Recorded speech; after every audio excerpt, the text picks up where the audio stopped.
ഈന്തപ്പനയോല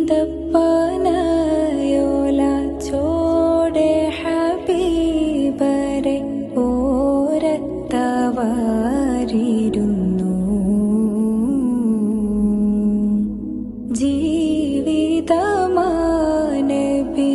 ജീവിതമാനബിയോരിലും നൽകി കരം പിടിച്ചേ നടന്നു. ചുടുമണലിൽ വിലപിച്ചു ഹബീബരെ സവിധമിളവരണയും അകമുണരും അനുഭൂതി നുകർന്ന് റസൂലരെ അവരറിയും. സത്യവിളക്ക് മരത്തണലോരം സുഫയൊരുക്കിയ വെൺമുകിലേ സൽമൊഴി മുത്തുകൾ കോർത്ത ഹദീസുകൾ നെഞ്ചിലെഴുതിയ രാസ്വഹബ് അനുപമ